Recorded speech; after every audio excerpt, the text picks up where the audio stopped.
Welcome to Rich Planet TV. I'm Richard D. Hall. I'm delighted to welcome back Dr. Judy Wood, who has travelled here from the United States. She is a former professor of mechanical engineering and is here to talk about her detailed investigation into the evidence of 9/11 and to discuss some of the groundbreaking conclusions in her book, Where Did the Towers Go? Welcome back, Judy.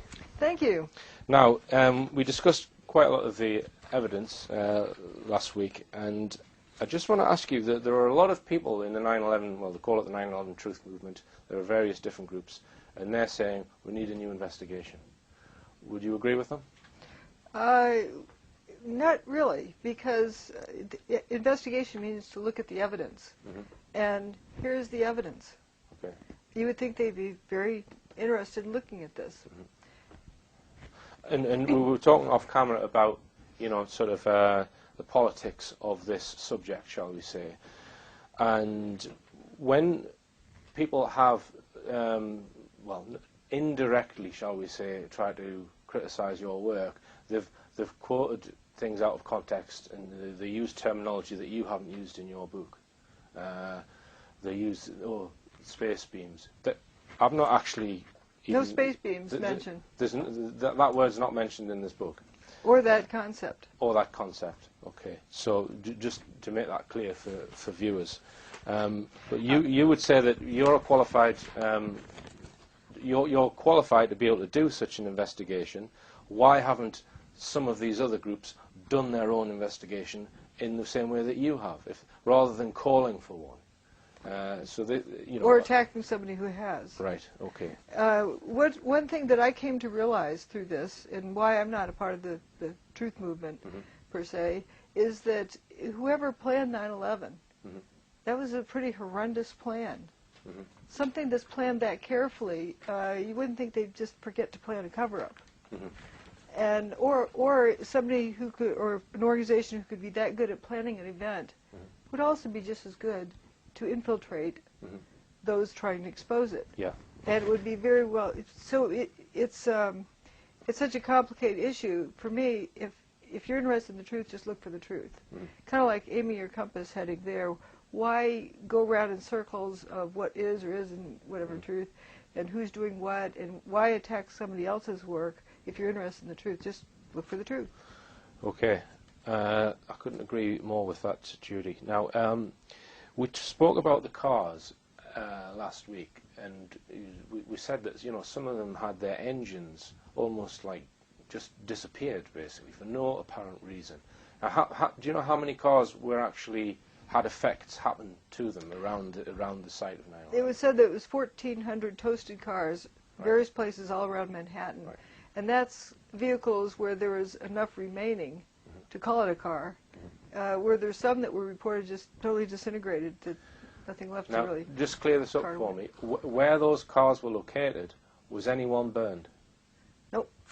Right. So we don't know if somebody had been in those cars, though. Right. But like West Broadway, which for at least 4 blocks, every vehicle was toasted. Unburned paper up that street. We have pictures of the vehicles appearing to be on fire, and no people burned. Remember when the dust cloud rolled out? It covered people, left them covered with dust, but they weren't burned. And some of the fires that we see in the photographs in your book, you suspect that they were not hot fires. I mean, that might be quite a difficult concept for some people to grasp, Judy. Can you just enlighten us on that? Not entirely. I'm looking at the evidence. They may have turned into conventional fires, but they didn't begin that way. And, you know, fires and make things hot, and hot things do glow. But not everything that glows is hot. Let me repeat that again. Hot things glow, but not everything that glows is hot. For an example, let's compare a fluorescent light bulb with an incandescent light bulb. two different processes. The incandescent bulb is resistance along that wire that heats up to the point it glows. A fluorescent light bulb is kind of a plasma in it. And plasma doesn't have to be hot to glow. Right. And while we're on the subject of heat, we hear a lot of 9/11 truth people saying that there was molten metal on the ground for many, many days. Now you refute that quite strongly in your book, stating that, well, no one's recovered any melted metal from this. Resolidified sheets of whatever. Right. You use that as the. What about you also show a satellite image in your book, which appears to show hot spots. Can you? Well, it shows a colored region. So someone interpreted something from somewhere. I think NASA was involved with that, as well as Jet Propulsion Lab, as well as USGS, and different ones inserted different things at different points. Leaves it open for confusion. Right. But if it had sensed something, we are not sure what it was sensing. But I know that it wasn't sensing conventional heat, because at this particular place, where it says it's 819 degrees Fahrenheit, I've got a picture in my book of a fellow wading in knee-deep water. Water boils at 212 degrees Fahrenheit, a whole lot less. And this guy didn't look like a boiled chicken. I mean, he wasn't boiled. He was alive and well and walking through the water. Right. Okay.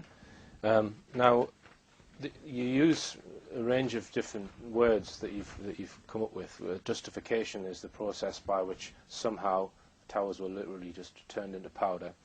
There's another one where you describe the process of lathering up, which is what seemed to happen to the towers not long before they went away. Can you explain what you mean by that? I try to use words that the meaning cannot be confused with what's happening to steel. Like lathering up in the shower, but it looks kind of like that. So instead of calling it characteristic 19273-A, which is hard to remember, it's easy to remember this terminology. And I use it sort of as a placeholder so that I don't influence my observations. If you call an unknown phenomenon by a known term, you're biasing your observation. Like you see some haze coming off of something and you call it smoke, you're assuming the source is fire. So I call this, sometimes I even call it Alka-Seltzer effect. And let's look at the analogy with Alka-Seltzer. The steel is falling through the air, trailing this very thick lather behind it of dust, and never reaches the ground. An Alka-Seltzer tablet, if dry, you take it out of the package. I assume you have Alka-Seltzer here. It's looks completely normal. It's not reacting with anything. But you change its environment. You put it in a glass of water. It effervesces and dissolves. Let's look at the analogy with the towers. The steel is normal steel until you change its environment, and then it effervesces and dissolves. Right, which is what we saw when the building appeared to be coming apart. All the chunks were kind of fizzing. Like Alka-Seltzer tablets. Yeah, as they were falling. And you think they were completely...